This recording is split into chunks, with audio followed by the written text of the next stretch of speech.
Hi friends, எல்லாம் எப்படி இருக்கீங்க? எல்லோரும் நல்லா இருப்பீங்கன்னு நினைக்கிறேன். நம்ம இன்றைக்கி என்ன பார்க்க போகிறோன்னா, நேற்று வந்து நம்ம ஆல்மண்ட் லீஃபை வந்து ஊற வச்சுருந்தோம் டே 1ல்.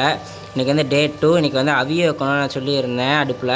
இப்போ நான் வந்து சொன்ன ஆயில் வந்து இதான் ஃப்ரெண்ட்ஸ். மேலே உங்களுக்கு தெரியுதான்னு தெரில, ஃபுல்லாக ஆயில் சப்ஸ்டன்ஸாக இருக்குது. இந்த ஆயில் தான் இலையை விட்டு பிரிஞ்சு வெளியே வந்துடும். அப்புறமா திரும்பி இலையை வந்து நல்லா கொதிக்க வைக்கணும். இப்போ கொதிக்க வைக்கிற ப்ராசஸ் தான் ஃப்ரெண்ட்ஸ் போகுது. வாங்க இப்போ போய் ஒன்றா சேர்ந்து பார்ப்போம் வாங்க ஃப்ரெண்ட்ஸ். இதுமாதிரி ஒரு சட்டி எடுத்துக்கோங்க. சட்டியில் ஒரு பாதி அளவு தண்ணி பிடிச்சிக்கோங்க. நீங்கள் எவ்வளோ ஆல்மண்ட் லீஃப் வச்சுருக்கீங்களோ அந்தளவுக்கு தண்ணி பிடிச்சிக்கோங்க. இப்போ இந்த ஆல்மண்ட் லீஃப் அப்படியே எடுத்து அந்த நீங்கள் வச்சுருக்க தண்ணியில் வந்து போட்டு விட்ருங்க. இந்த ஆயில் சப்ஸ்டன்ஸும் சேர்ந்து தான் வரும்.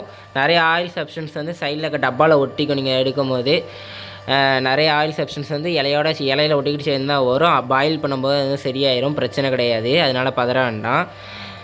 இப்போ வந்து நம்ம பக்காவாக எடுத்து, என்னால் இப்போ வந்து அலச முடியல. நீங்கள் வேணால் வந்து டப்புலேருந்து டேரெக்டாக எடுத்து இது மாதிரி சட்டியில் போடாமல் லைட்டாக தண்ணியில் அலசிட்டு அதுக்கப்புறமா இது மாதிரி சட்டியில் போட்டு வேக வைங்க, கரெக்டாக இருக்கும். நான் இப்போ எல்லா ஆல்மண்ட் லீஃபையும் எடுத்துகிட்டு உங்களுக்கு வந்து காமிக்கிறேன் ஃப்ரெண்ட்ஸ். இப்போ பார்த்தீங்கன்னா சட்டியிலேருந்து எல்லா ஆல்மண்ட் லீஃபும் எடுத்தாச்சு. இப்போ அடுப்பில் வச்சுருவோம். அடுப்பில் வச்சாச்சு ஃப்ரெண்ட்ஸ்.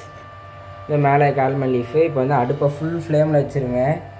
நல்லா தண்ணி கொதிக்கட்டும். ஆல்மண்ட் லீஃபு நல்லா கொதிக்கட்டும். ஒரு 15 மினிட்ஸ் to 20 மினிட்ஸ் வந்து இது மாதிரி நல்லா அடுப்பில் வச்சு கொதிக்க வச்சுருங்க ஃப்ரெண்ட்ஸ். அதுக்கப்புறமா என்ன செய்யணும்னா அடுத்த 20 மினிட்ஸ் கழிச்சு வந்து உங்களுக்கு சொல்கிறேன் ஃப்ரெண்ட்ஸ்.